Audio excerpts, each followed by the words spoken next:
So, good evening to you all. Thank you for joining us for the third day of our 1 month training on emotional intelligence. I think we have had a wonderful time for the past 2 days of the training that we had so far. Today is the third day of this training, and I know that you are going to learn something new in today's training as well. So, once again, my name is Tahude Joshua, and I'll be taking you throughout the training. Like I said, if there's any need for us to feature another person to also talk to you about anything relating to emotional intelligence, we'll also let you know. As part of the training, we are going to,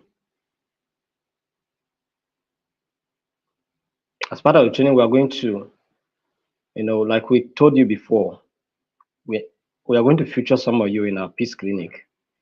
So by next week, Monday, we are going to develop topics relating to emotional intelligence.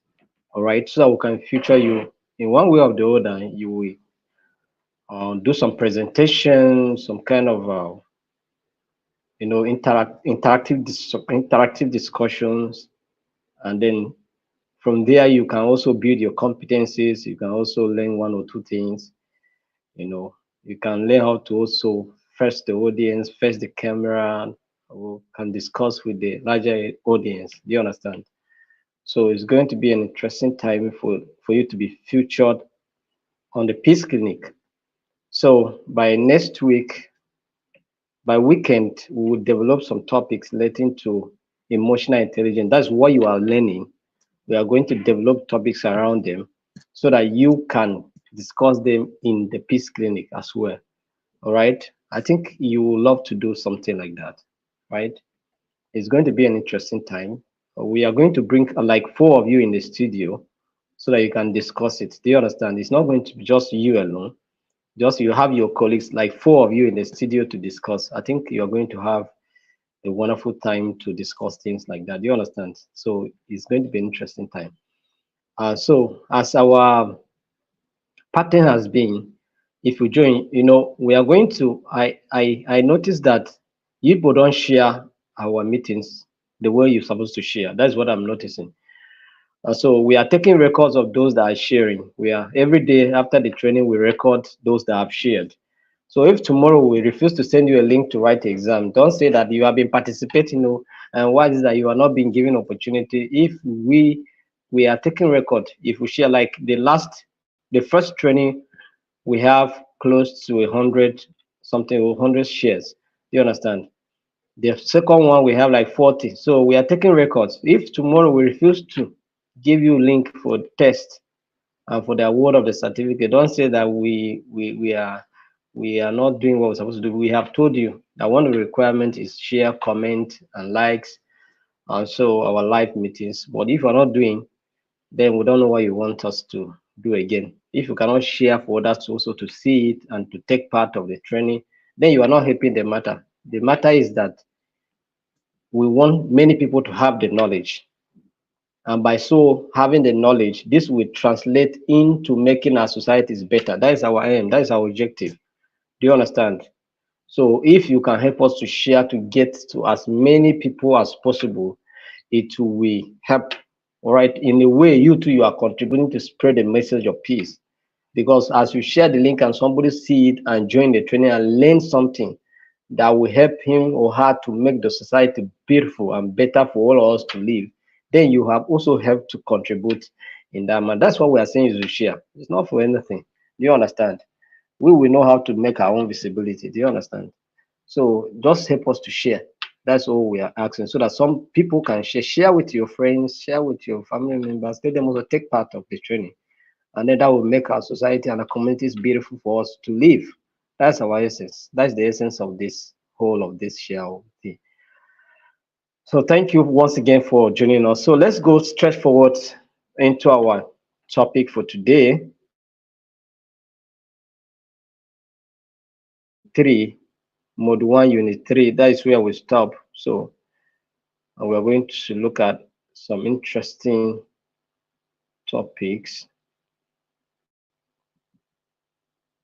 today.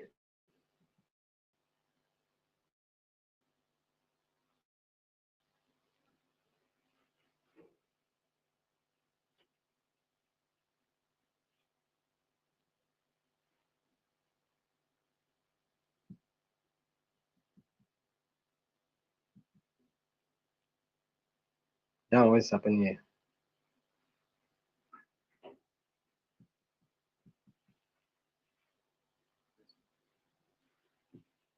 It's a long way.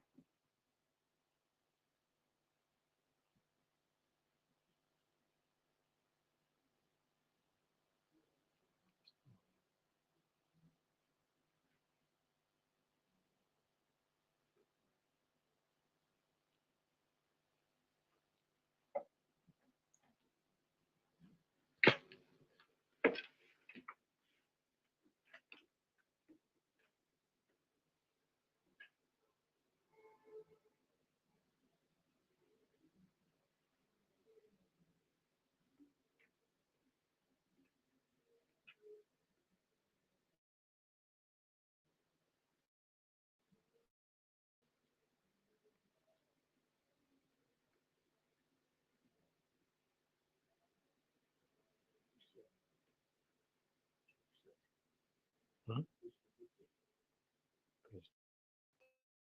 That's it.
All right, so we are back. We were having some network issues, but we are back now. So let's continue. So today we are going to look at Unit 3, Module 1, Unit 3. This is the last unit for Module 1, I think. So we are going to look at Assessing emotional intelligence. How do we assess our emotional intelligence?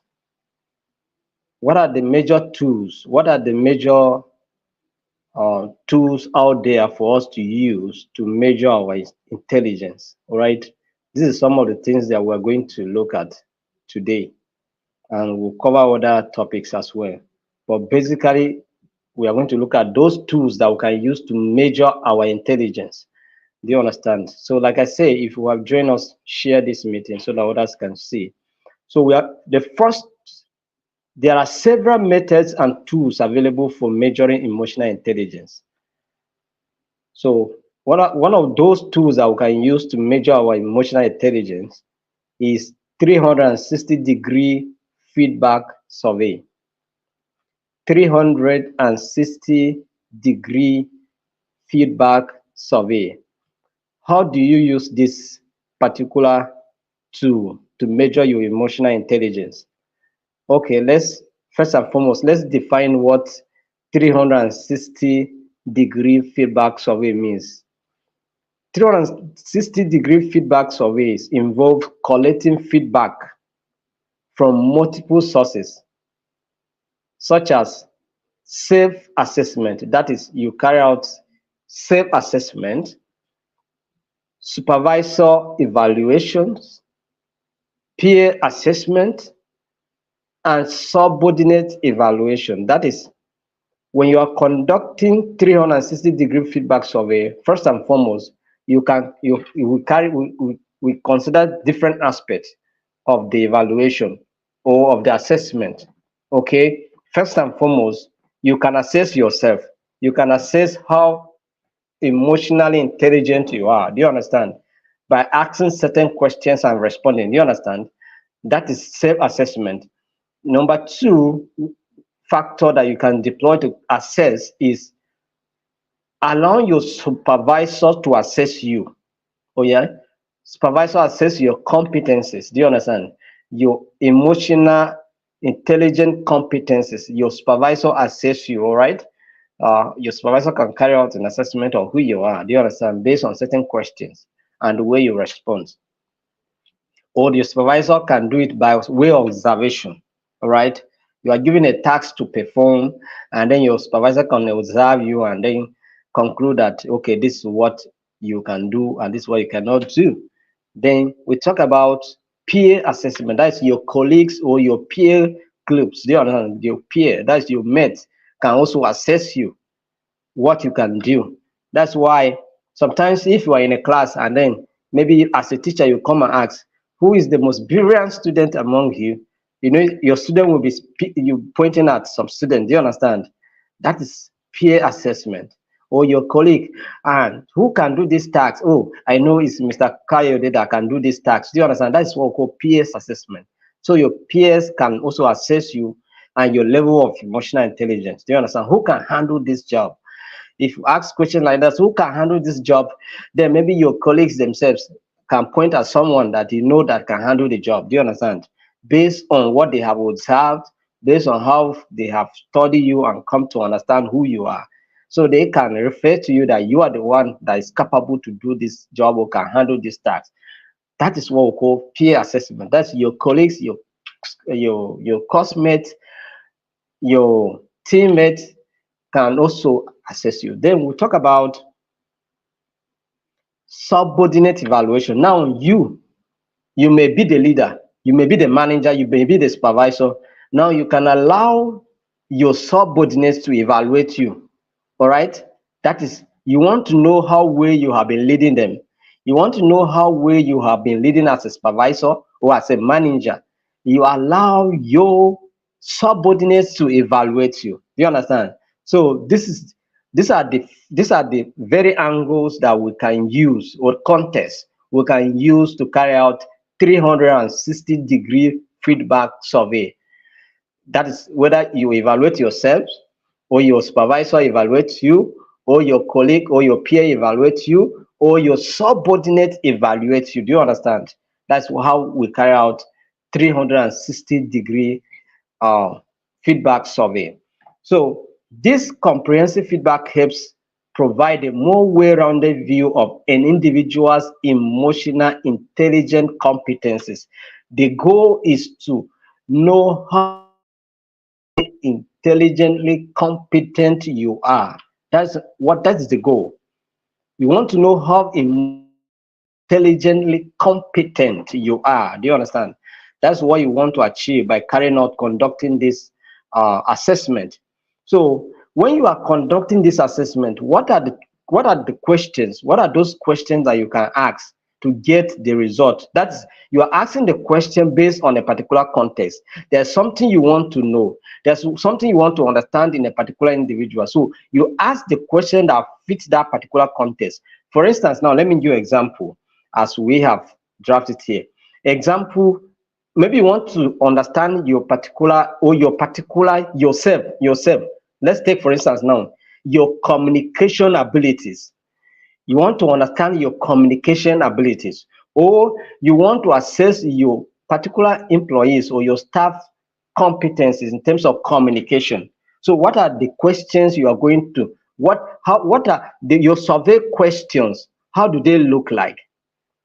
Okay, what kind of survey question you are going to ask? All right, I give just two examples here. Example of question that you may ask, that is communication. Let's look at those questions that you may ask. Does the individual communicate effectively with team members and stakeholders? That is the question. Does the individual effectively communicate with team members or stakeholders? That is, you want to know how a particular team member communicate with both the team members and the other stakeholders, like the managers, the leaders, or whatever who is involved. And then another question that you may like to ask under communication, that's the context is communication, right? It may be, how well does the individual listen to others and provide constructive feedback?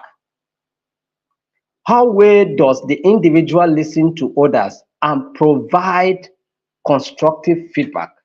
So you want to know the individual listening ability and how they respond, or how they reply, or how they respond back.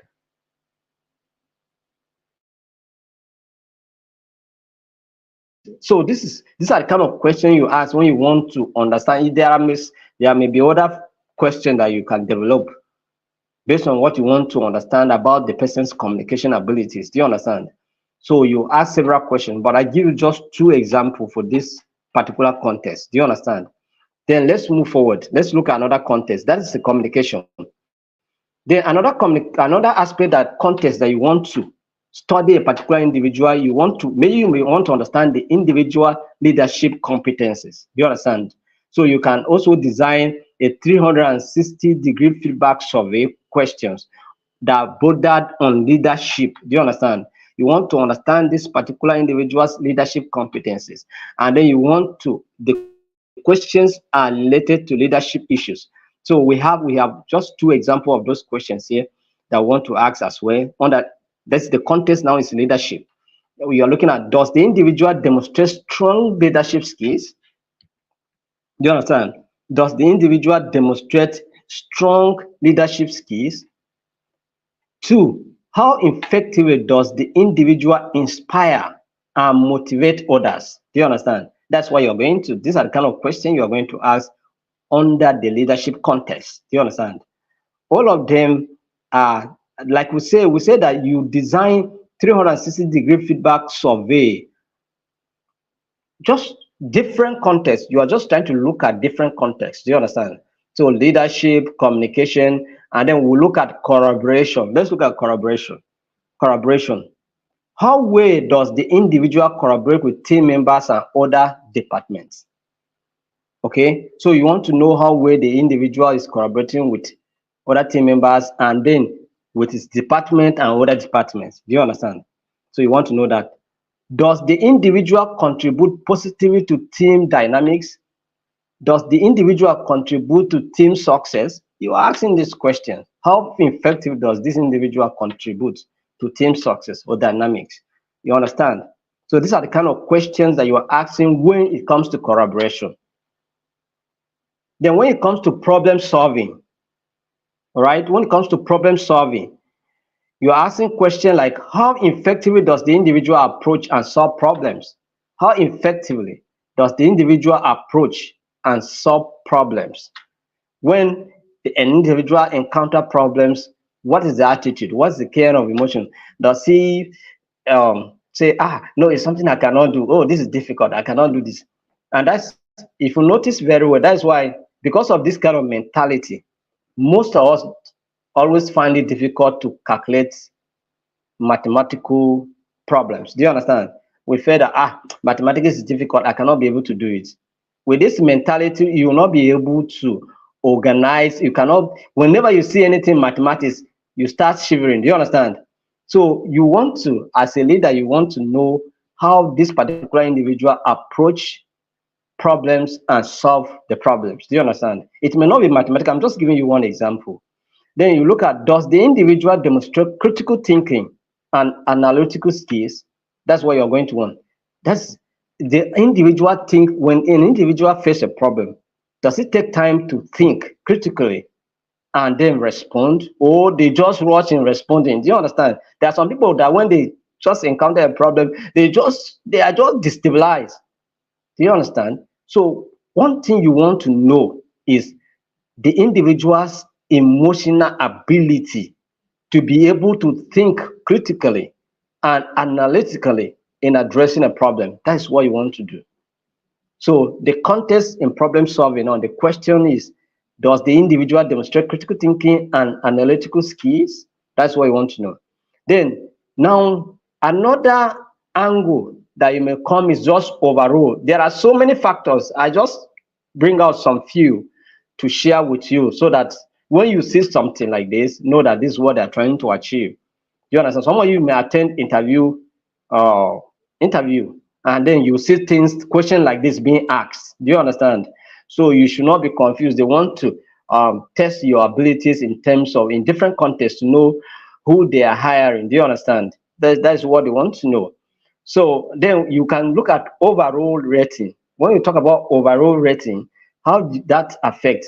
So you can say on a scale, this is how the question goes. When you're talking about rating, all right, you rate on a scale basis. Do you understand? On a scale of 1 to 5, how would you rate the individual's overall performance and contribution to team success? Do you understand? So this is how you rate. So when it comes to rating, you are going to do an overall. That is, you are looking at the scale.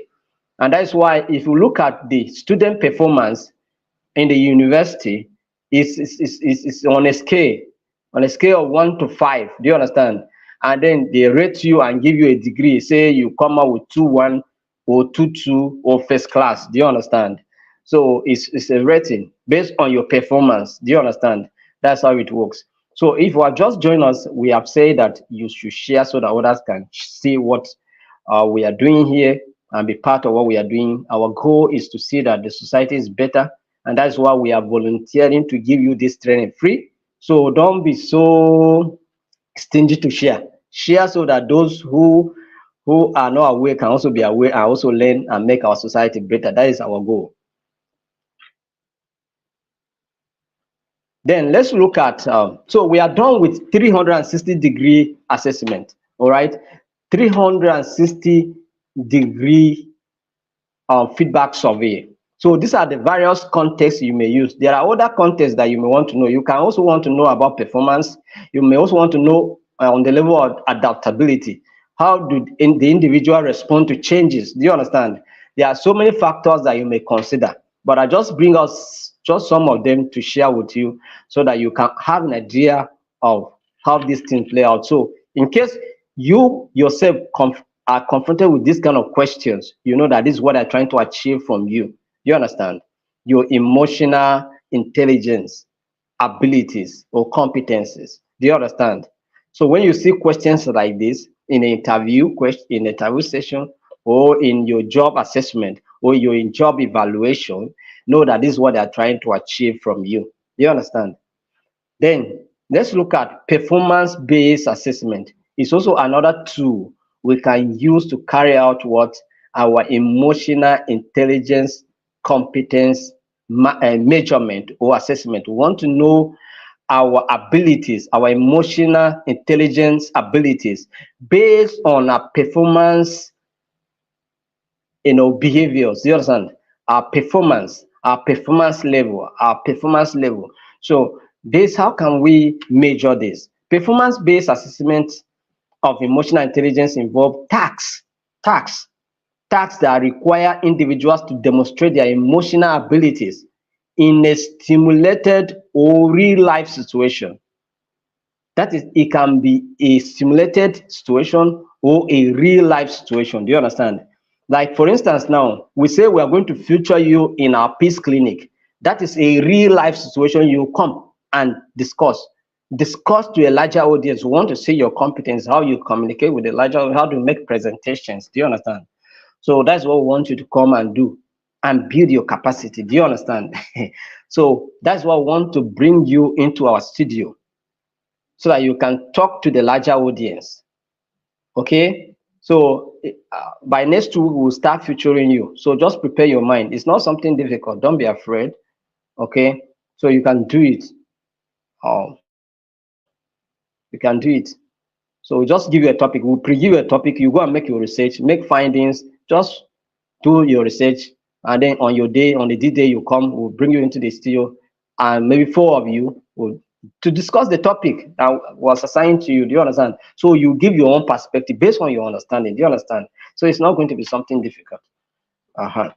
And then you have an uncle that may asking you questions and all of that. I may even be in the studio with you as well, because since I'm the one taking you the course, there may be some questions I may be asking you, and I will expect you to respond. Do you understand? So things like that. So it's one way to learn. So it's a practical application of what you are learning. Do you understand? So I want to encourage you to be motivated to do it. Don't be afraid. Some of you, maybe because of this, you say, Kai, I may not do this thing again. Oh. Don't be afraid. Okay. And if truly you cannot be able to do it, let us know. But we will understand that this is a human level of intelligence, emotional ability. We have different abilities. Do you understand? We can still understand with you. So now we are talking about performance-based assessment. We say that tasks are being given so that we see how emotionally intelligent you can respond to these taxes, address these tasks, attend to these taxes. Do you understand? So what are those tasks? All right. So we say what this kind of measurement. We talked about yesterday. We talked about the Mayer-Salovey Caruso emotional intelligence test. They are the ones you have this one here. The Mayer-Salovey Caruso emotional intelligence test. Okay, is one of the two that you can use to conduct performance-based assessment. All right, we talked about it in our previous class. So, but I'm going to give you an example, okay, on how you are going to use this tool to measure your emotions intelligence, your emotional intelligence. So what are the examples of tasks? What are examples of tasks to be considered? What are those kind of tasks that you can use or you can give to measure an individual emotional intelligence abilities? One is project work. Project work. Project work. All right. Now, for instance, now I say to you that you are going to be featured in Peace Clinic. All right. So we'll give you a topic. You go and work on it. Come to the studio and respond to questions that may be thrown to you. Do you understand? That is a task. That's a project. Do you understand? So how you respond determine how emotionally able you are. Do you understand? So let's look at project work. Individuals are assigned a project or task that stimulate real world scenarios they would encounter in their role. Okay, they are evaluated based on how well they complete the project, including factors such as quality, creativity, timelines, and problem solving abilities. So that's why we are saying we are going to bring you into the studio. You respond to questions. We see how creative you are in responding to questions, and then how you can attend the quality of your communication. We look at also your problem solving abilities. Do you understand? How you answer questions intelligently. So these are the things. So we are going to train you, also give you opportunity to perform so that we can assess you. In one way or the other is in one way of we assessing that, okay, you have been following the training. You understand? So this is what it means. So like I said, don't be afraid. Just be open, be willing to be featured. It will help you. It will help you. Then another example of tasks that can be considered under performance-based assessment is presentation. All right, we have presentation. Individuals may be required to give a presentation on a topic related to their work, related to your training. So we are going to design topics related to emotional intelligence, and we'll share them to you. If we are going to be featured, we'll give you the topic ahead of time. Go and prepare. Come and do a kind of presentation and all of that. So we may decide to give it in such a way that it may be a teamwork. Do you understand? So you people can decide to create a WhatsApp group for the four of you, and then discuss yourselves and discuss about topic and look at what you can do. You can decide to assign one person to come and do a presentation on the topic, and then from there we will not ask questions. Other group members can also respond. Do you understand? I think it's going to be an interesting thing to do. Do you understand? So just be prepared to do it. So they can be evaluated on their ability to communicate effectively, engage the audience, and present information clearly and persuasively. Do you understand? So this is what it means. So presentation is also another factor or task that you can use to conduct performance-based assessment to understand an individual emotional intelligent abilities. Do you understand? So let's go to another one. Talk about simulations. Simulations are often used in technical fields or industries where hands-on skills are important. Individuals are placed in a simulated environment and must demonstrate their ability to perform specific tasks or respond to different scenarios. Do you understand? It can be you go and drive a machine that is not, it's not moving. Do you understand? It's just simulation. They want to know that you can do it. You can fly a jet that is not harmful. Do you understand? It's just a simulation. It's not a real jet, but you can fly. It's a kind of a stereotype. Do you understand? You just fly it, and then you come back. It's not harmful, so you can do it. Do you understand? So that is what it means. You can go and use a rubber boat. It's not a boat per se, but you can use it just to test how you can do it. Do you understand? Simulation. Then we'll talk about observation. Observation is also another way of carrying out performance-based assessment. Observation involves supervisors or assessors watching individuals perform their job duties in real time. They can provide valuable insight into how well an individual applies their skills and knowledge in actual work situations. Do you understand? We all of us that are working organizations, we have our supervisors. All right, they may not stand and be looking at you what you are doing, but they are observing you. They are observing what you are doing, how you attend to work, what you do, and if you are busy watching skit online and not doing your work, they know. Do you understand? They know. So sometimes that's why when they are coming, you'll just be covering your work, you'll be covering your laptop, or you'll be rushing to attend to your laptop as if you were busy. They know. Do you understand? So that's what it means.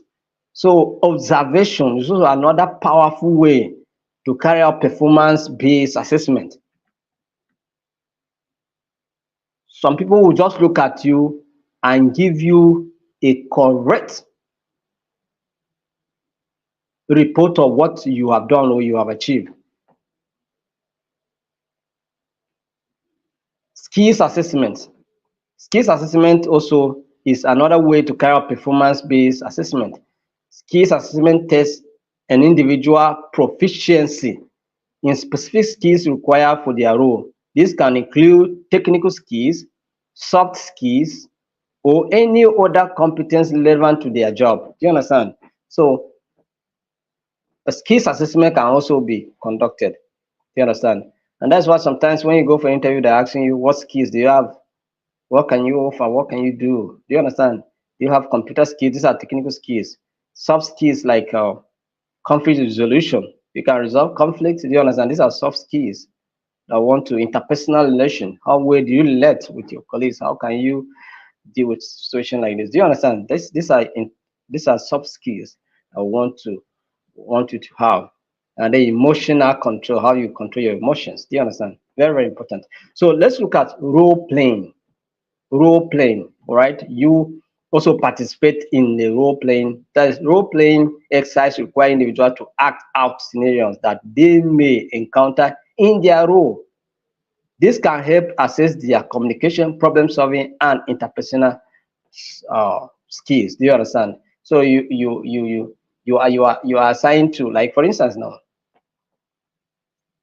role playing. You can see people in the art industries, in the football field, those that they play the role. Or you can also um maybe as a military person, okay, you do what we call role play. Do you understand? Yeah, okay. You go out and do training, but just respond in such a way. Okay, if you encounter terrorists as a military person, how do you respond? So you play the role, do it, react. Let's see how you react. Do you understand how you respond? Maybe it's a kind of an ambush. Maybe you are ambushed as a military person. So we want to see how you respond now. You have not yet encountered a terrorist ambush yet, or criminal ambush. No, you have not encountered that. But we want to see how you can do it when you encounter the situation. That's what we call role playing. Play it. Let's see how you respond. Do you understand? That's what we want to see. So role playing is very important as well. It's one way to carry out performance based assessment. Okay, and then let's go ahead and look at so this is the number two. So far we have talked about um we are talking about emotional intelligence assessment. Do you understand? Intentional emotional intelligence assessment. So we have talked about two assessment tools that you can use so far. One is what? You should mention it in the comment section. And two is what? Mention it in the comment section. You understand? So let's go. Number three, we are looking at situational judgment test. Situational judgment test is the third one that we're going to look at. Situational judgment test. Situational judgment test.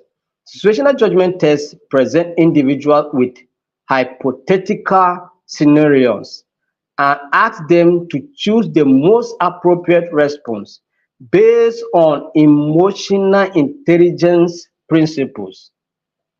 Situational judgment tests present individuals with hypothetical scenarios and ask them to choose the most appropriate response based on emotional intelligence principles.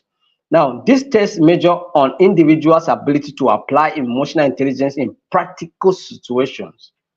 Do you understand? So now, I am going to be reading some scenario questions here. All right. I'm going to be reading some scenario questions, and I will expect you to answer the questions in the comment section. So what I will just read it. I'll give you there are options. So I would just want you to choose one option you think is the appropriate response to the situation. Do you understand? I will read the scenario, then read options for you. So you choose one. So when you are choosing the options, before you choose it, mention the scenario. For instance, now it's teamwork. I'm talking about teamwork. So before you mention the option, put teamwork. Answer is A, B, C, or D. Do you understand? So because after here, when I get home, I will look at your responses, and then I will know whether you answered it correctly or not. Do you understand? It's in one way of me to assess your ability to be able to respond to a situation like that, and then respond accurately. Do you understand? So we call it situational judgment test. What is the aim? The aim is to test an individual's ability to apply emotional intelligence in a practical situation. Do you understand? So let's look at an example of a judgmental test. Judgmental test. Judgmental test. For instance, now I'm taking scenario one. Scenario one, and it's on teamwork. Teamwork. Teamwork. I hope you are following now. Teamwork. Scenario one, teamwork. Question: you are working on a team project with tight deadlines. One of your team members is not contributing effectively to the project. What would you do? Teamwork. This is the first scenario we are going to consider: teamwork. And the scenario says you are working on a team project with tight deadlines. One of your team members is not contributing effectively to the project. What would you do? So listen to the options. So before you answer, just say teamwork and then choose either A, B, C, or D. Do you understand? So A, as a team member, you are also a team member now, and one of your team member is not contributing effectively as it's supposed to do. What will you do? Option A says talk to the team member privately to understand any issues and offer help. That is number 1A. That is A. Option A. Talk to the team member privately to understand any issues and offer help. Option B says inform your supervisor about the team member's lack of contribution. B says inform your supervisor about the team member's lack of contribution. Number C says take on the additional work. That is, take on the additional work yourself to ensure the project success. Number C says take on the additional work yourself to ensure the project success. Number D says, option D says confront the team member in front of the whole team about their lack of effort. That is, confront the team member in front of the whole team about his or her lack of effort. Do you understand? So we have 4 options. So choose one. Before you choose, say team work. Option is A or option is B. If that is, this is how what I'm going to do. Either I will talk to the team member privately to see if there are any challenges I can help, or I will report it to my supervisor, or you will take the additional task upon yourself and do the work to make sure that all you wanted is just to see the project success. Or D, confront the team member when other team members are around. Just confront him and tell him that you are not doing anything to contribute to this project. That is number D. So choose one that you think is the most appropriate here. Are we doing it? I can see, yes, somebody, I can see you people are responding. That's good, that's good. That's what I want to see. So later, I will, those of you that answer it correctly, I will go and give you, I'll say, yes, this correct. I'll comment on your own. If I didn't comment on you, know that you are not correct. Oh, I may just choose to say no. Do you understand? So I know there's an appropriate answer to this question. So let's go to the second scenario. Let's go to the second scenario.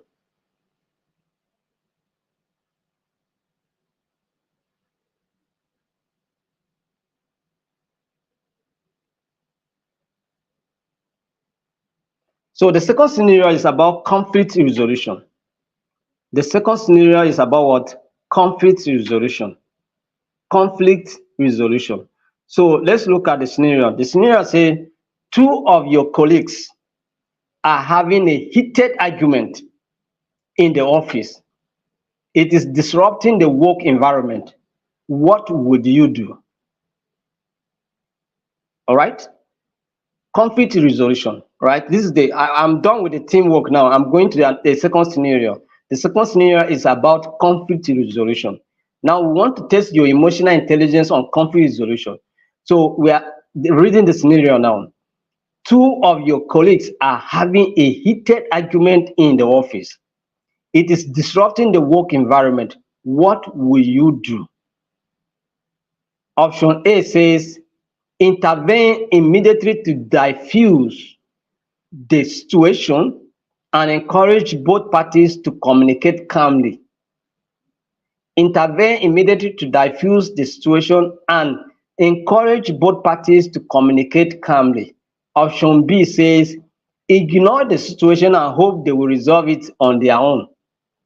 Option B says ignore the situation and hope they will resolve it on their own. Option C says report the conflict to a manager without getting involved. Report the conflict to a manager without getting involved. Number D says, that's six. Option D says take sides and support one of the colleagues in the argument. Take sides and support one of the colleagues in the argument. So which one, if you are the one to deal with this, how will you respond? I'm talking about conflict resolution now. You understand? So how will you respond?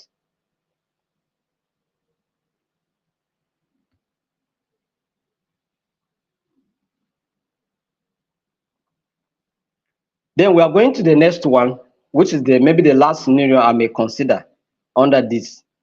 Let's consider scenario again. This is the third scenario I'm giving you when you want to carry out performance situational judgment test. These are the scenario you're going to put in place. There are other scenarios like ethical behavior. Okay, so on ethical behavior, maybe the situation on ethical behavior in the workplace, how will you attend to it? But I'm talking about, I'm going to look at customer service now. Customer service. For those of us that many of us work in customer service, do you understand? So let's look at customer service. I bring out a scenario here so that we can consider it as well. So a customer is upset because their order was delivered late and is demanding a refund. What will you do? As an emotionally intelligent person, a customer is upset because their order was delivered late and is demanding a refund. What would you do? Option A says apologize to the customer, offer a refund or a discount on their next order, and escalate the issue to the relevant department. Apologize to the customer, offer a refund or a discount on their next order, and escalate the issue to the relevant department. Option B says explain the reasons for the delay and ask the customer to be patient for the resolution. Question C, ignore the customer's complaint and hope they will not escalate the issue further. Option D says argue with the customer and refuse to provide any compensation. Argue with the customer and refuse to provide any compensation. Do you understand? So which one are you going to do? I can see some of you are responding. I'm seeing you are responding good, correct options here. Yes, I can see that some of you are passed. You are passed it. You are passed. You are passed. You understand? If you do not give, okay, somebody just respond B. If you respond B only, is wrong because I have read out 3 scenarios. All right. So before you respond, write the scenario. Write customer service. Answer is A, B, C, D. If it's conflict resolution, write conflict resolution. Answer is A, B, C, D. And if it's teamwork, do you understand? So answer is A, B, C, D. So don't just write A, don't just write B. It may not, I'll consider it to be a wrong answer. Do you understand? I've explained it. So thank you very much. So this is how you are going to use, what this is how you are going to carry out situational judgment test. Do you understand? These are the kind of questions, these are the kind of scenarios you are going to put in perspective to make sure that your test is make meaning, and then you get the result you want. So I hope we are learning something. I hope we are learning something. So if you are learning something and you know that someone else also should know what you are knowing, please share it so that people can also see it and take part of it. Let's look at another measurement tools that we can use to measure our emotional intelligence. This one we call it psychophysiological measures. Psychophysiological. This is a combination of psychological and physiological factors or measurement. Do you understand? To carry out any measurement of our emotional intelligence. So psychophysiological measures such as heart rate variability, skin conductance, and brain imaging techniques can provide physiological indicators of emotional intelligence. These measures can offer insight into how individuals process and regulate emotion at a biological level. This is a very difficult one. This one here is, you may not be able to conduct it because you need certain instrument to carry them out. But I brought them out so that you can see what is possible. So that if your organization have the ability to acquire such instrument to conduct this kind of emotional intelligence assessment, then it's possible. Do you understand? Then we have those instruments that you can use. We have electro encephalographic.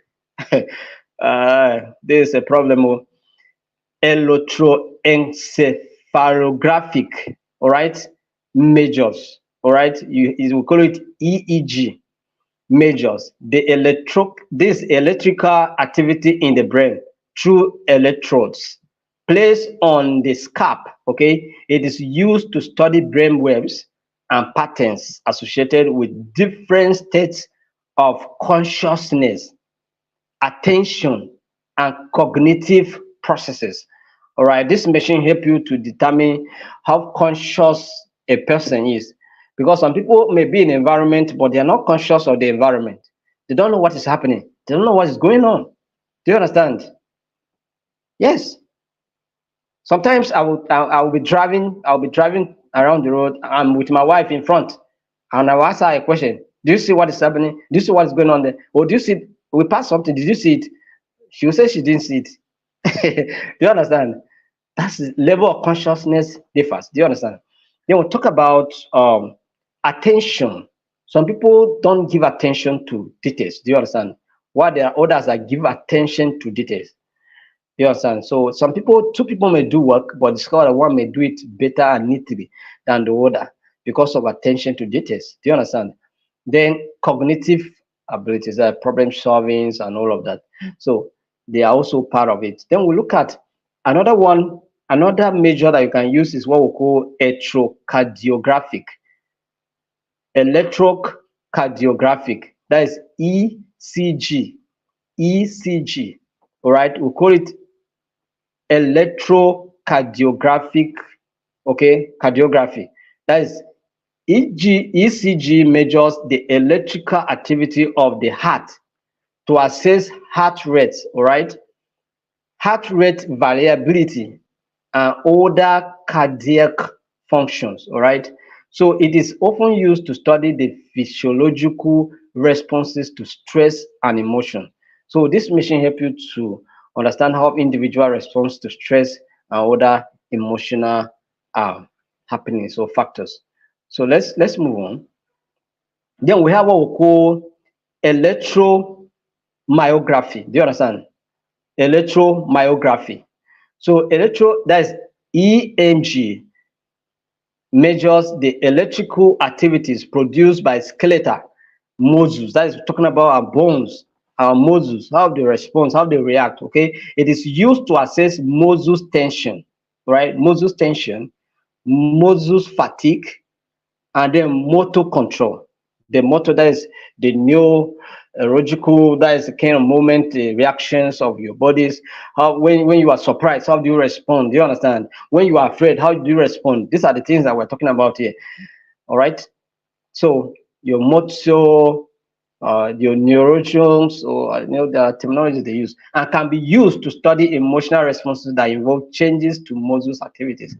And then we talk about galvanic skin response. Galvanic skin response. That's GSR.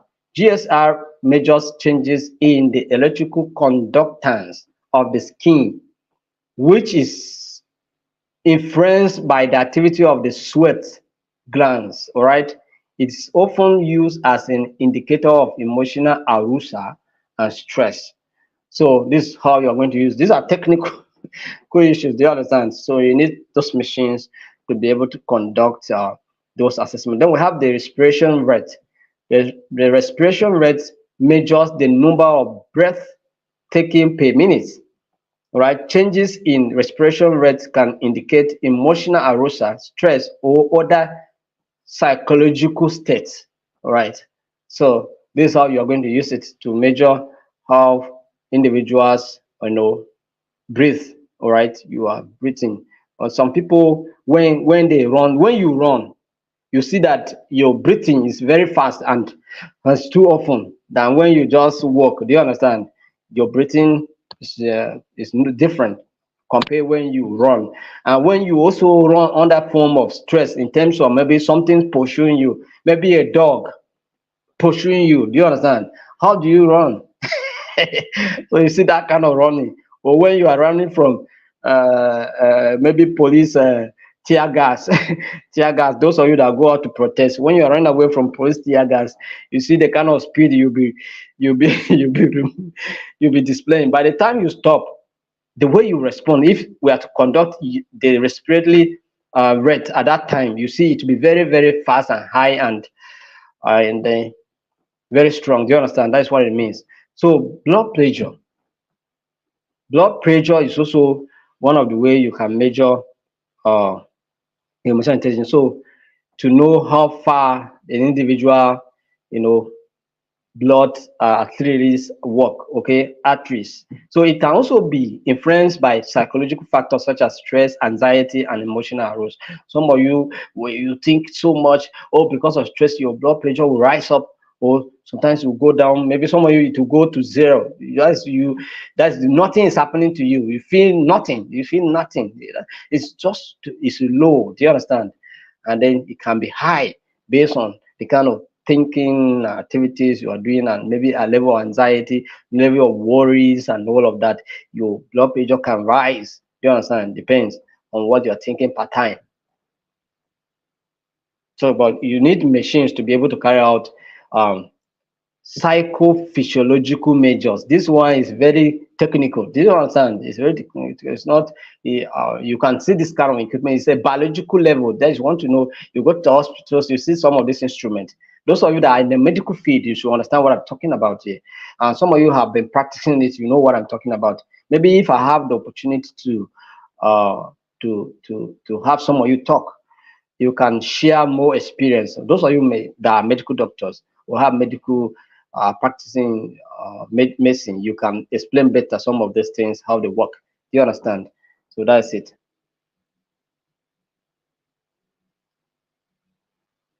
Then other factors other measurement that you can use to conduct um, emotional intelligence assessment is self-report questionnaire. Self-report questionnaire Questionnaires are one of the most common methods used to measure emotional intelligence. These questionnaires typically ask questions to rate their own emotional abilities, behaviors, and responses to various situations. Examples of self-report emotional intelligence assessment include the emotional quotient inventory, the one we discussed the other day. Then we have the threat emotional intelligence questionnaire. We also discuss it. And then we have the Myers-Slavic Caruso emotional intelligence test. We also discussed it in our previous lesson. Do you understand? So let's look at behavioral observations. Also, is another tool that you can use to carry out emotional assessment intelligence. All right. So what are we going to look at? It? Observing an individual behavior in various situations can provide insight into their emotional intelligence. Trained observers can assess how individuals interact with others, handle conflict, manage stress, and display empathy in different situations to evaluate their emotional intelligence competencies. Do you understand? So you take somebody to, for instance, now you take somebody to Lagos. You want to observe how the person behave in Lagos. Then you take the person to Washington or London. You see different behavior, different attitude, even the language, the level of communication will also change.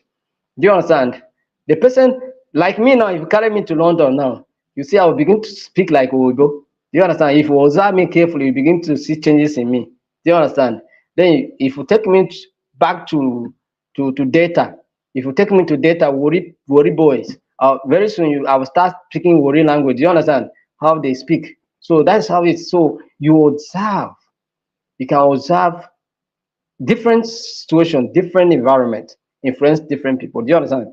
There are some, if you go to Mama Put to go and eat, just by the side, you want to go to buy just Mama Put by the side to go and eat roadside food. This is how you hold plate, and then you put in your mouth and be eating your food.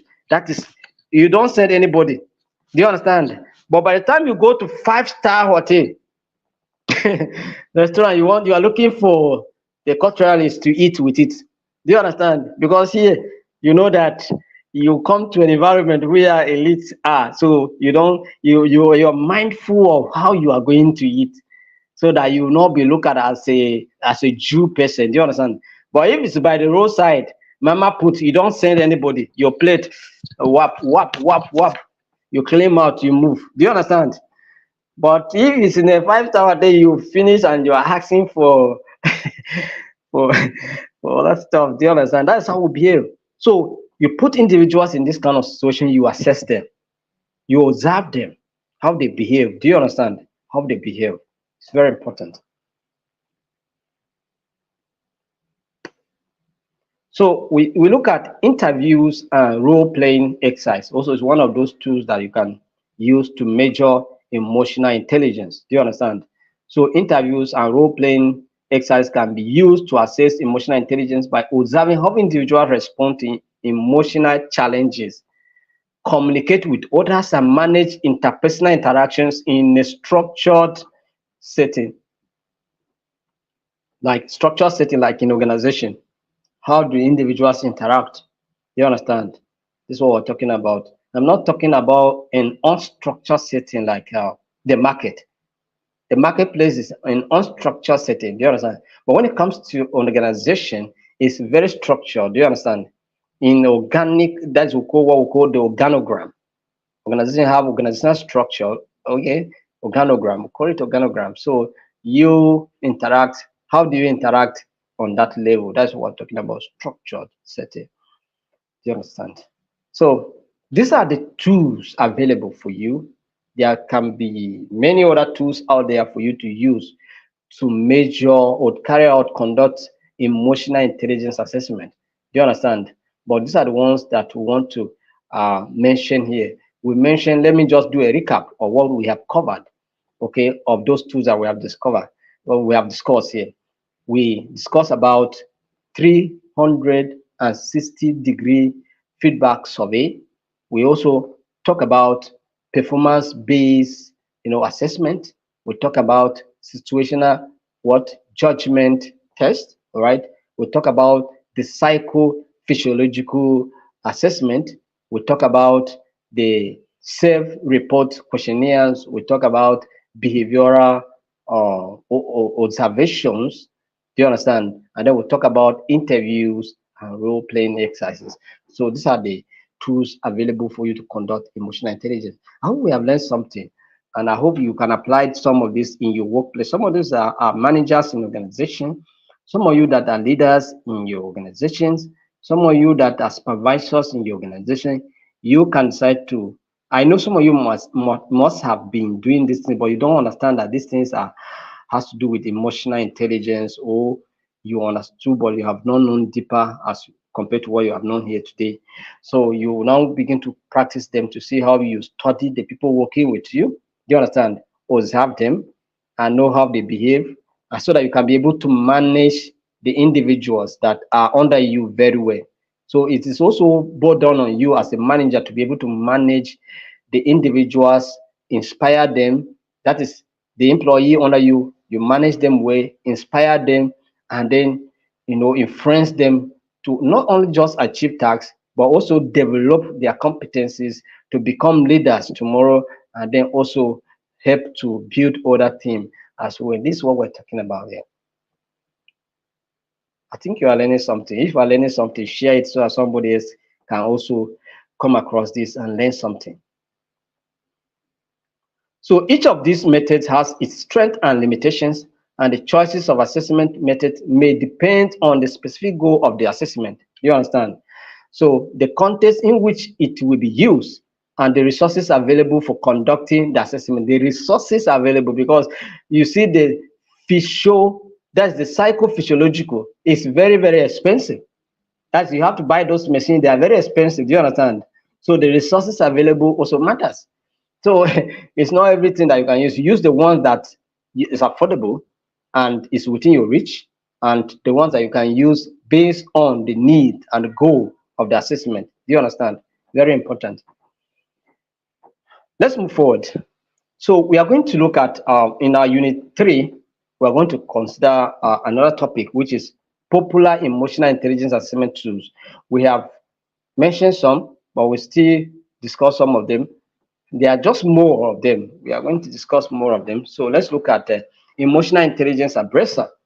The emotional intelligence appraiser developed by Travis and Jean is one of the most widely used emotional intelligence assessment. It measures various aspects of emotional intelligence, including self-awareness, self-management, social awareness, and relationship management. So in module 2, we are going to look at the components of emotional intelligence. Do you understand?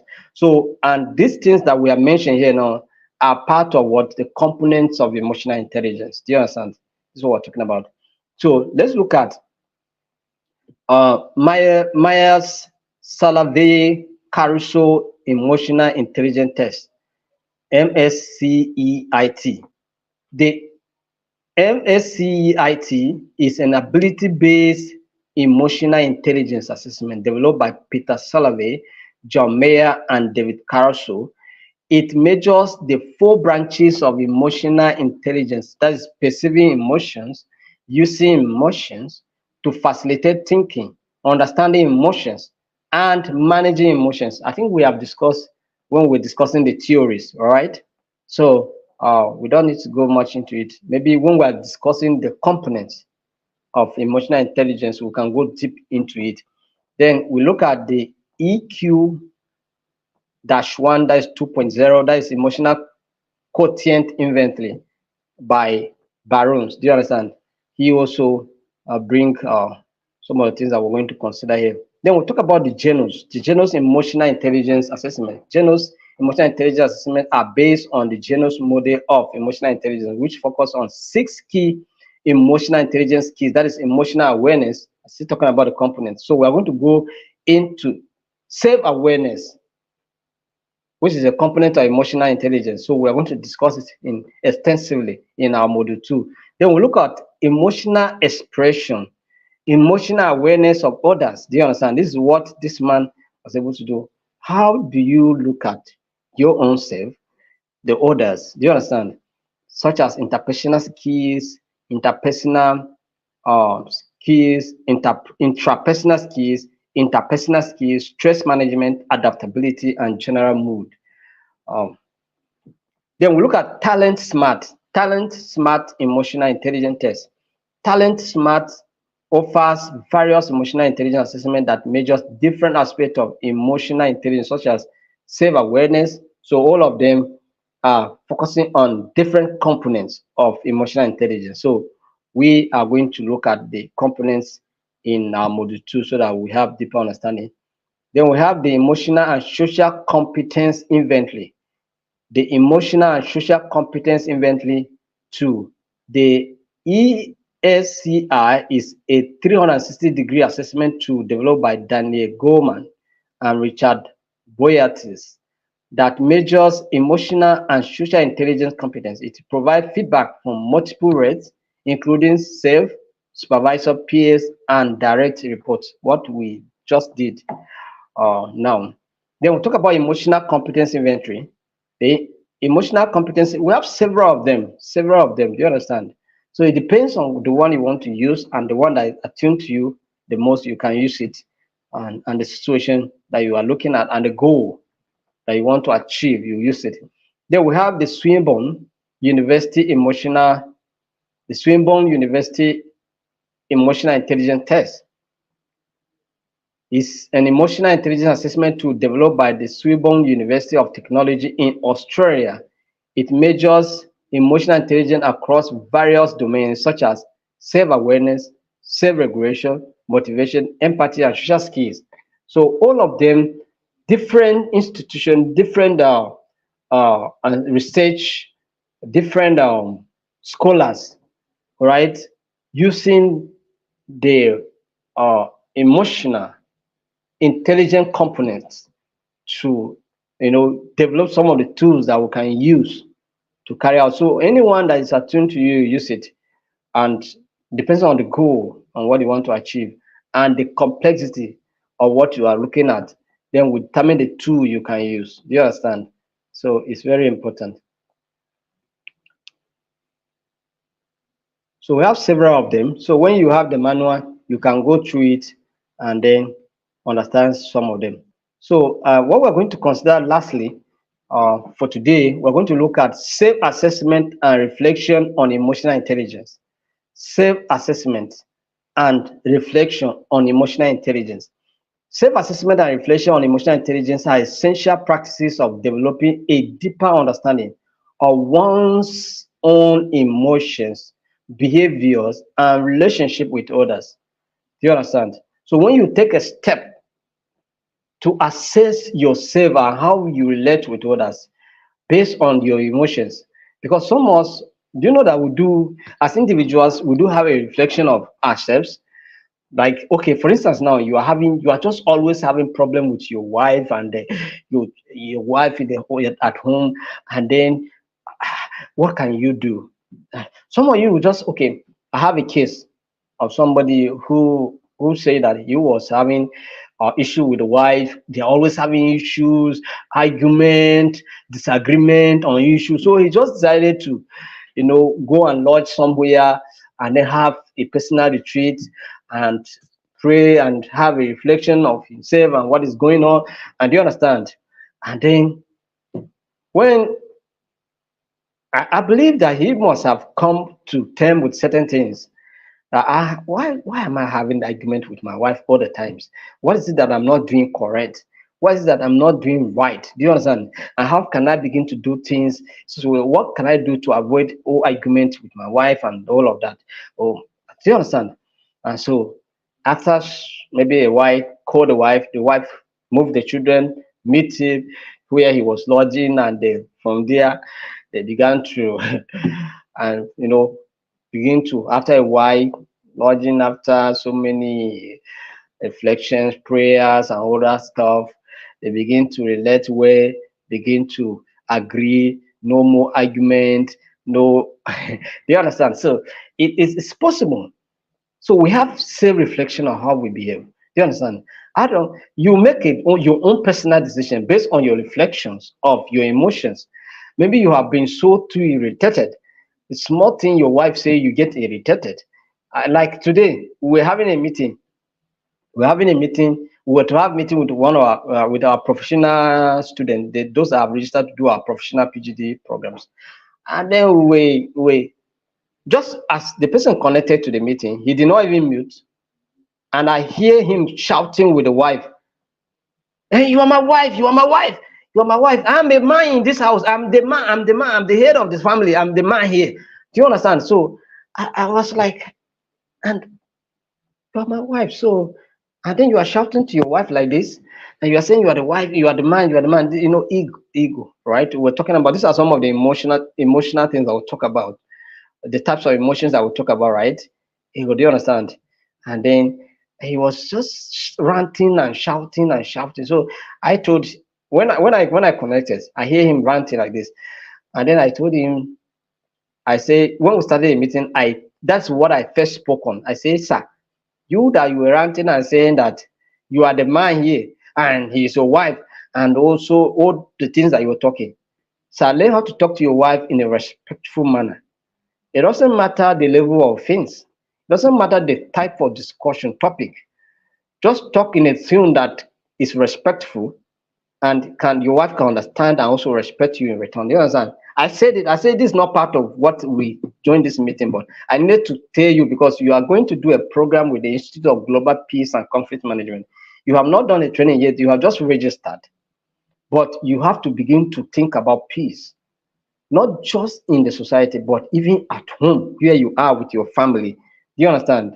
So it's very important. So you can just sit down and carry out a self-reflection of yourself and how you relate with your family, your wife, your children, your colleagues in the workplaces, and then you say, why is that I'm always looking as the most trouble person?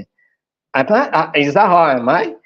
That everybody look at me as this is the most troublesome person in this office. Don't go there. Don't that man. Don't tolerate nonsense. So you shouldn't be looked at like that. No, you understand. So you have a self reflection. I'm just trying to see what you can do possibly. Do you understand? So this is what we want to consider here now. So steps you can take to conduct a self assessment. What are the steps you can take to conduct a self assessment and a reflection on your emotional intelligence? What are those steps you can take? One, understand the components of emotional intelligence. So in our module two, we are going to study the components of emotional intelligence, right? So one of the steps that I want you to take to carry out self-assessment and reflection of your emotion is understanding the components of emotional intelligence. What are those components of emotional intelligence? Self-awareness, self-regulation, social awareness, empathy, and relationship management. Reflect on how these components manifest in your thoughts, feelings, and actions. Generally, we say that your emotions, all right, your emotion can influence how you take decisions, how you address issues, how you address problems. Do you understand? They influence it. So how does these factors that we are mentioning here, these components, how do they influence how you think, how you feel, and how you respond or react or how you act? Do you understand? This is what we're talking about here. So understanding, number one step you can take is understand these components first. Number two, use emotional intelligence assessment tools, the ones we have discussed. Use all those various tools. Use the one that is applicable to your situation that you are trying to address. Okay. Consider using self-assessment tools like the ones mentioned earlier in this conversation to evaluate your emotional intelligence skills and competencies. These tools can provide insight into your strength and areas for improvement. Areas it can show you areas that you need improvement. It may be areas of communication. How are you communicating effectively with your wife or your children or your colleagues or your generally? How do you communicate? You understand? So it can give you reasons why you should improve in your communication abilities. Then it can be also in the interpersonal relationship. How do you interact with people, those that you know and those that you don't know? How do you interact? Do you understand? It can help you to also uh, you know be able to balance your interactions. Then we talk about reflect on past experiences. Reflect on past experiences. That's what I'm saying. You have been having challenges. It could be with your spouse, with your colleagues. Why is that I'm always having problem? Why is it that it's always me? Do you understand? Why is it always me?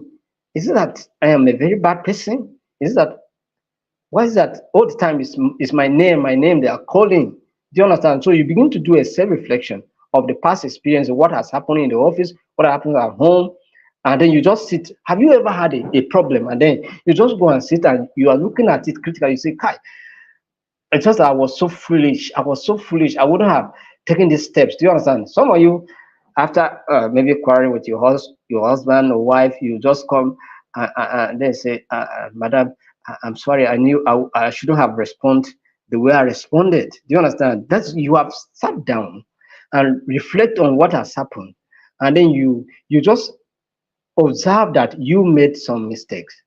You react in a way that you shouldn't have reacted. So you now come back to your senses now, and then you come to apologize and say, "Madam, I regret what I said. It was I shouldn't have responded the way I responded. Do you understand? I have done it. I know you have done it before. Do you understand? So it's possible. Sometimes you even apologize to your children as well. Sorry that I shouted at you. I shouldn't have shouted. Do you understand? Because some of our children don't enjoy when we shout at them. When you shout at them, they cry. Do you understand? And then maybe you call them back and apologize and say sorry that I shouted at you and all of that. Do you understand? So it's when you reflect the way you responded or the way you shouted at your child, and then you discover that what you did was not correct. Do you understand? Yes, it was too harsh. Do you understand? So you call the child back and then discuss more. Do you understand? And then we'll talk about other. So that's number third step. Reflect on the past experiences. All right. The fourth thing that you're going to do is seek feedback. Please, sad man, allow your wife to tell you who you are. One of See, if your wife doesn't know you, then who will know you? Don't go and tell me that your mother knows you very well. Your mother cannot know you more than your wife. So if your wife, for instance, now if a pastor and your wife did not believe in your pastoral teachings, or you are just know that you are doing a fake job. You are not a genuine pastor. So first and foremost, your wife must believe in you. If your wife refuses to believe, if you pray, your wife did not say amen, sir, your prayer will not be answered. If you like, pray till tomorrow. But if your wife cannot say amen, forget it. Your prayer is not going to answer anywhere. Do you understand? God will not answer it. Because your wife knows you very well. Do you understand? So that is it. So seek feedback. Let's just allow your wife to give you a feedback of who you are and how you have been behaving, how you have been doing. Do you understand? Sometimes we don't want this assessment, but true to it, we need it so that we can adjust ourselves, how we behave. Or wife, allow your husband to talk to you about, sometimes we are afraid to talk to our people. Like sometimes parents even are afraid to talk to their own children. Do you understand? Sometimes we are afraid to even talk to our wives, to our husband. Sit your wife down. If you cannot, just sit, create a good time, and when in a good movement, in a better language. The problem is the reason why most of the times we find it difficult to do this because our ability to communicate effectively is a problem. We want to address a particular problem. We want to give a feedback of somebody's behavior or character, but instead of presenting in a way that is not accusative, we don't know how to do it. Do you understand? So that language presentation is one of the difficult things that's always a problem. So instead of, because we want to talk to somebody, we want to give the person feedback, but we are criticizing the person. Instead of giving the person feedback, you are criticizing. So it becomes a difficult situation. It creates rather conflict in the process. So do you understand what I'm trying to say? I think people are getting what I'm trying to say because you must have experienced what I'm talking about here. You have a genuine concern. Really, you have a genuine concern. You feel like you need to talk to your wife or your husband, let her know or he know what is going on and how you feel about the situation, but you open your mouth, then you start accusing. Do you understand? Before you know it, the husband get angry or the wife get angry. I don't want to listen to you. I don't want to hear it again. Just forget about it. Just forget about it. I don't want to hear. I don't want to hear. You understand? It's feedback. defeated, problem continues, misunderstanding continues. I don't know whether I'm making sense. Do you understand? So ask for feedback from trusted friends, family members, colleagues, or mentors about your emotional intelligence skills. Their perspective can offer valuable insight into how others perceive your emotional intelligence and interpersonal skills. Do you understand? That's why you give them opportunity to talk to you. Your boss, sir, how am I doing? Do you understand? People who love you can give you genuine assessment. They will tell you the truth. Don't feel bitter about it. They are telling you the truth. Just calm down. There's at some point, okay, if you think I'm talking to you only, let me talk to myself. Let me use my own experience. They say the experience is the best teacher, right? So let me use my own practical experience and talk to you. Do you know that my wife one day told me that I don't consider her opinion?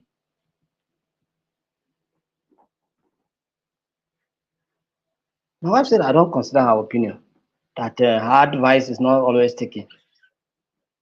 So I sat down. So I began to look at it. My advice is not always taken. So the thing just they rang into my head. They rang into my head. Do you understand? So I said, am I being so authoritative? Am I being so? Am I doing a one-man show? Am I not carrying my family, my wife along? You understand? I feel that I was carrying her along. But she said, do you understand? I'm not giving her opportunity to contribute. Do you understand? So I is contributing, making adjustment and improvement. So we need some of these things. Sometimes they may come, sometimes the reason why these things are not taken is because of the language and the manner with which they are presented. You understand? Not that somebody don't want to take such corrections or such feedback, but the way it's being presented is not correct. That's why our communication abilities must be improved. You understand? That's it.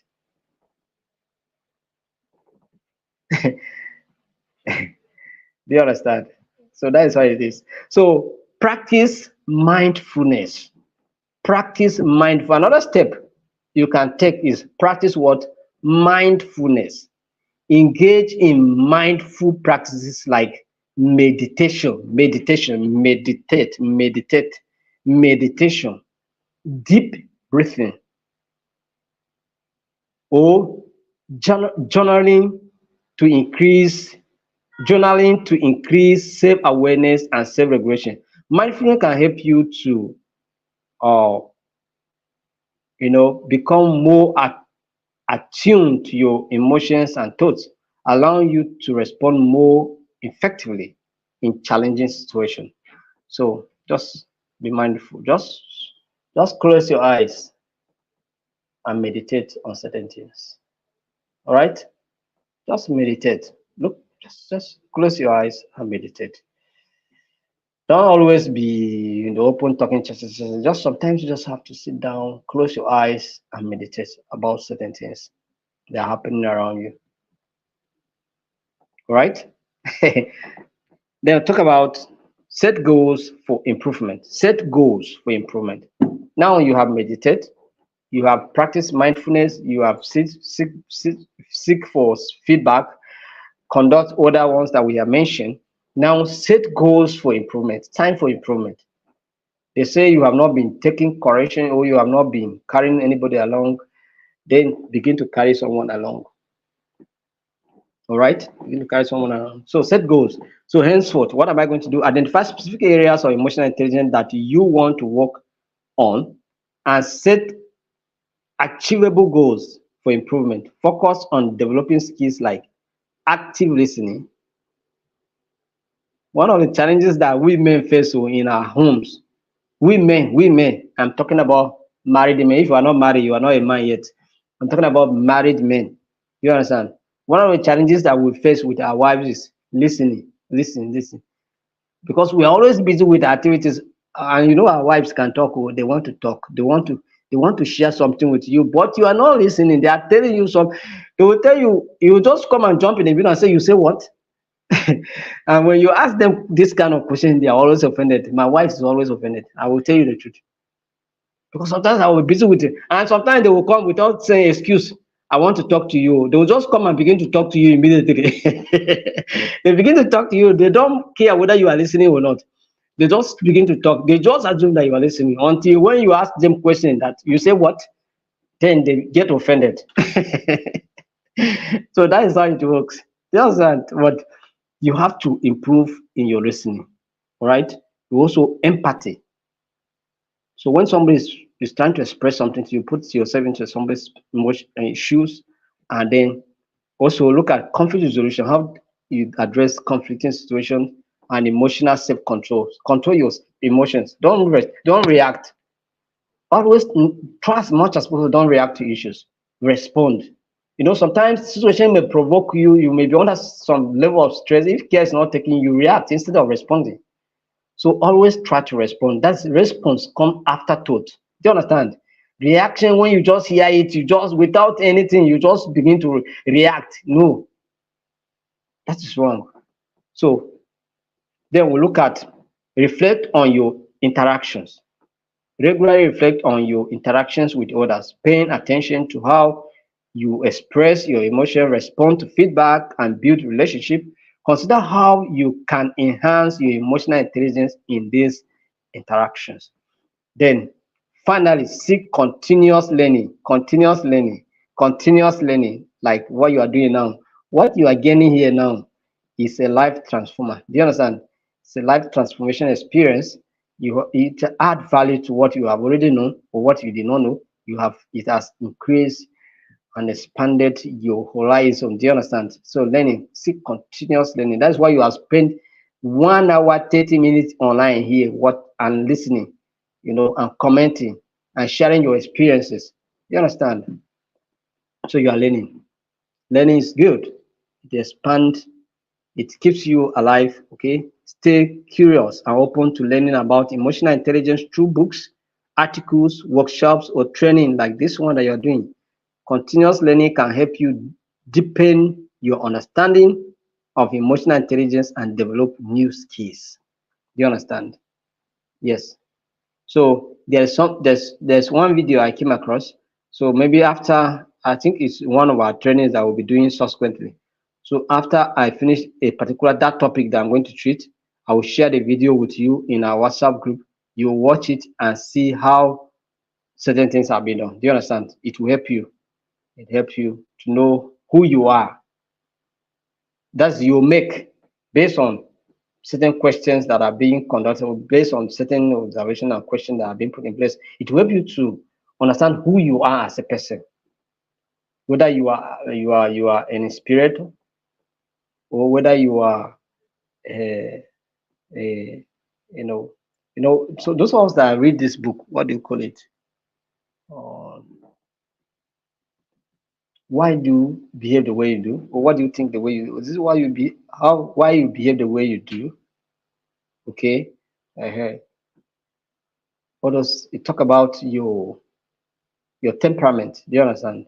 Talk about your temperament. You can read that book. It also help you to understand who you are, whether you are a melancholy, or you are a sanguine, or you are all those one flagmans and all of that. So you know who you are. You know who you are. They help you to understand your traits. Do you understand? Very important. So by engaging in self-assessment and reflection on emotional intelligence, you can enhance your self-awareness, improve your relationship with others, and become more effective in navigating the complexities of human emotions. That's what it's going to help you to do. So thank you very much for your time, for being part of this today's training, and also contributing by participating, commenting, and also answering questions. Because at some point I was just giving you some scenario and you were responding. I see when I go home, I'm still in the office. When I get home, I will still take time and respond to those of you that answer correctly and wrongly. I will still let you know that you answer correctly or wrongly. Do you understand? I will try as much as possible to respond before I will sleep. So thank you very much, and we appreciate your contribution. For those of you that have taken time to share this meeting with others, we appreciate you for sharing.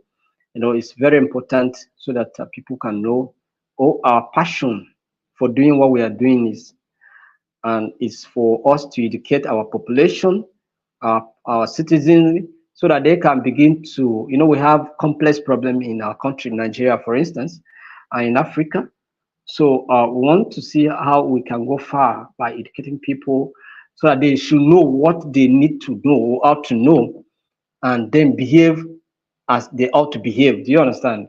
It's because some of these things we don't know. That's why we do things contrary. We do things, and that's why we're having problems in our society. So many problems, and that's why we decided to introduce this training. Because if we say pay, many people will not have money to pay for it, or they feel that this training, this one and that one. So do you understand? So we decided to introduce. So every month we are going to organize a training. Every month we are going to organize training, and we'll be doing it year in, year out. We can see that, and we are going to design our certificate platform so that we can know how many people have attended our training, and we have given them the certificate as well. So it will run into millions of people because we are going to do it on a monthly basis. As soon as we finish this one, we are starting another one. So do you understand? It's a continuous so that you learn. So thank you very much for being part of today's training. Let me see if I have any question. I'll take maybe one question before we go. If I don't have any, we'll call it a day, and then we'll move forward.